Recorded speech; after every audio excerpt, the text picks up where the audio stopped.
Banyarwanda namwe inshuti z'u Rwanda, ndagira ngo muri ibi bihe twibuka ubwigenge bw'igihugu cyacu twabonye mu 1962 bibutse ko twari tumaze imyaka 60 irenga mu bukoroni, ariko ubu muri 2019 tukaba iyindi myaka irenga 60 tuyimaze abanyarwanda bataragera ku bwisanzure bwihagije.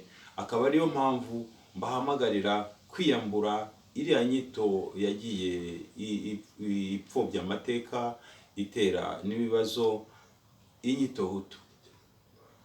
Guharanira ubwisanzure bw'abanyarwanda nabigize umurongo nyamukuru w'ibyo niyemeje muri politiki.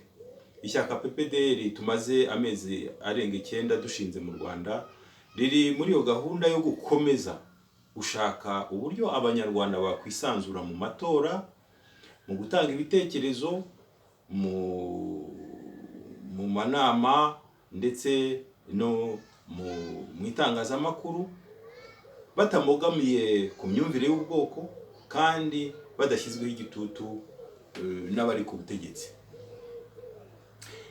Niyo mpamvu duhamagarira abiyumvamo ubwo bwisanzure bakanifuza kubuteza imbere, kuba batwegera tugafatanya. Ubwigenge twabonye 1962 ntabwo bwatumye tuba abaturage bisanzuye mu gihugu cyacu. Twakomeje kugengwa n'amacakubiri abakoroni batubibyemo, bituma imibanire n'imiyoborere bizamo igitotsi. Ingengabitekerezo ya gihutu yashinze imizi muri 59, niyo yaje koreka imbaga muri 1994 iyoboye jenoside yakorerwaga abatutsi. Ndasaba abanyarwanda kwitandukanya n'iyo ntekerezo bitiranije n'ubwoko, bakayivana mu gishobora kwitirirwa amazina yose ku bana bacu babyiruka, kugira ngo bazakure ari abanyarwanda byuzuye, badafitanye isano na nto n'amateka y'agasuzuguro kakorewe ababyeyi babo nk'uko babyigishijwe, amateka y'ubuhake, ubugaragu, ipfunwe, aho badakeneye kwihimura kuwo ari we wese, kumuhohotera no kumwijundika. Aho abana bacu bazaba baciye ukubiri n'inyito zipfobya zibashinja kutigira, gukorera inda n'ibindi. Mu by'ukuri impuzanyito abanyepolitike bo mu gihe cyarangiye muri 1994 baje gushyira hagati y'interahamwe zakoze jenoside n'iryo jambo hutu rifite amateka maremare, birahagije kugira ngo twumve ko iyo nyito nta mahirwe yo kugendana n'abasonzeye ubwisanzure ifite. Bifuriza abanyarwanda gushingira agaciro kabo ku bwisanzure. Nshuti bavandimwe, abagabanije abanyarwanda mw'ibice bibiri bihanganye bise Hutu na Tutsi bagoretse amateka yacu. Bikwiye gusibangana, duhereye ku kumenya ko bitari bikwiriye ko hagira abantu bitwa abahutu, bive mu mitekerereze yacu no mu matangazo mpuzamahanga.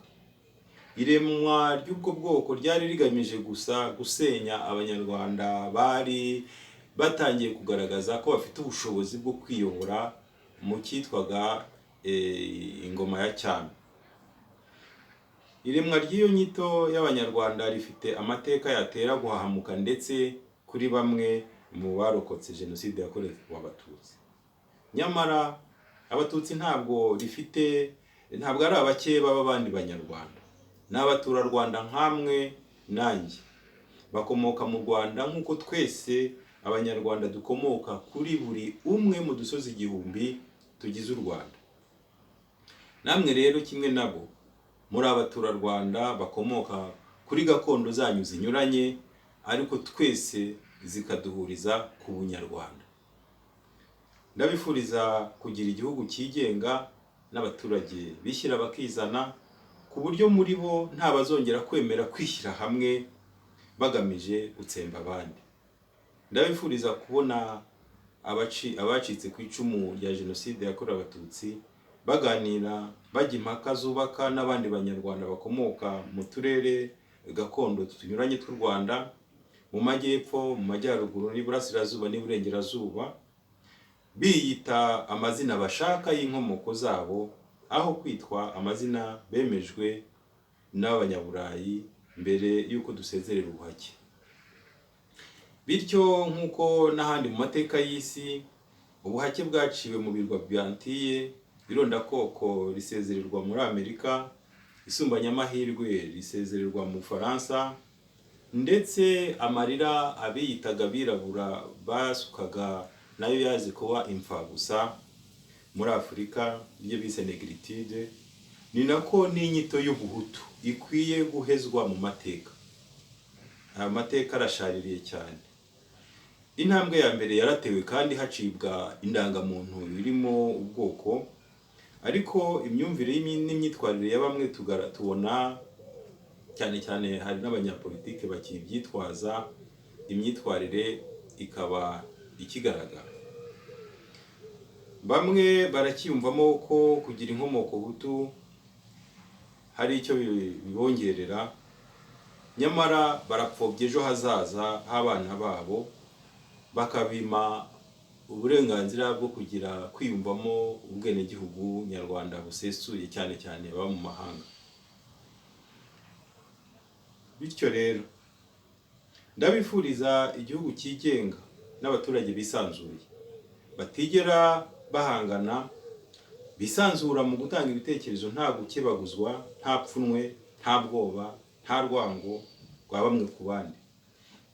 Icyo gihugu cyigenga kandi nifuza gifite abaturage bisanzuye, naho kireka abagihunga n'abagihunguka babisikana nta nkomyi, naho kireka abaturage batanga ibitekerezo bya politike bitagombeye ko bihisha mu bihugu by'amahanga, ahubwo bahabwa ikaze mu rubuga rwa politike rusange. Gukoresha intwaro no kubiba urwango nibyo tutazaha umwanya.